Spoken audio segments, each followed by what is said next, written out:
বন্ধুরা, আমি একটা আসলে খুবই দুঃখজনক বিষয় শেয়ার করার জন্য ক্যামেরার সামনে আসলাম। আর সেটা হচ্ছে, এই যে দেখতে পাচ্ছেন, ভুট্টার মাঝখান থেকে, মানে এই ক্ষেতের চতুর্দিকে আছে, কিন্তু মাঝখান থেকে মাথা নাই।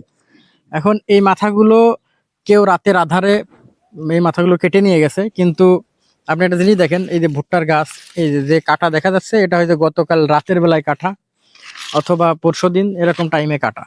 কিন্তু এই যে ভুট্টার গাছগুলো দেখেন এখনো সবুজ রয়েছে। এইগুলো যখন বাদামি রং ধারণ করবে তখন এর মাথা কাটলে এটা এর জন্য ভালো, এটা দ্রুত পাকবে এবং এটার ফলন বেশি হবে। কিন্তু এই ভুট্টাটা নাবি নাবি ভুট্টা ছিল, এই জন্য এর এখনো সবুজ কালার রয়ে গেছে এবং এই ভুট্টাটা উঠাইতে মিনিমাম এখনো 14 থেকে 15 দিন লাগবে। এই ভুট্টা ওঠার মিনিমাম 7 দিন আগে সাধারণত মাথা কেটে নিয়ে গেলে সমস্যা হয় না। কিন্তু তার আগেই যদি 15-20 দিন আগেই যদি এগুলো মাথা এভাবে দুর্বৃত্ত এসে রাতের আধারে যদি এই মাথাগুলো কেটে নিয়ে যায়, তাহলে এটা কিন্তু খুবই দুঃখজনক ব্যাপার।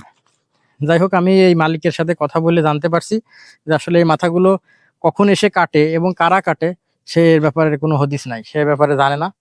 এখন দেখেন, এই যে ভুট্টা আপনাদেরকে দেখাইলে দেখতে পাচ্ছেন ভুট্টা হইছে লাল, কিন্তু এখনো এগুলো নরম আছে কিছুটা হালকা। যাই হোক, এই জাতীয় কাজ যারা করেন তাদের উদ্দেশ্য বলতে চাই, যে মালিক এবং যে কষ্ট করে এই ফসলটা তৈরি করছে, সে অনেক সাধনা করে এই ফসলটা তৈরি করছে, আপনারা তাকে না জানিয়ে কোনো ধরনের নিজের স্বার্থ হাসিলের জন্য হয়তো গরুকে খাওয়াবেন, মহিষকে খাওয়াবেন এই উদ্দেশ্যে আপনারা এই ভুট্টার মাথা রাতের আধারে কেটে নিয়ে যাচ্ছেন। এখন আবার চাঁদনি রাত আছে, রাতের বেলায় সে সহজে কেটে নেওয়া যায়।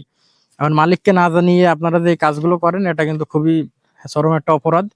এবং এটা যদি কেউ ধরে ফেলে, মালিক যদি ধরতে পারে, যদি আইনের আশ্রয় নেয়, তখন কিন্তু আপনারা এটা ফেঁসে যাবেন। অতএব আপনারা যদি ভুট্টার পাতা ভাঙতে চান, মাথা কেটে নিয়ে যেতে চান, তাহলে অবশ্যই মালিকের অনুমতি নেবেন এবং মালিক যদি অনুমতি দেয় তাহলেই কাটতে পারবেন। তাছাড়া আপনারা নিজেদের মনে করে আপনারা যে কেটে নিয়ে চলে যাবেন, এটা কিন্তু একদমই অন্যায়। এবং আমি এখন দাঁড়িয়ে আছি রহিমপুর মাঠের ভিতরে।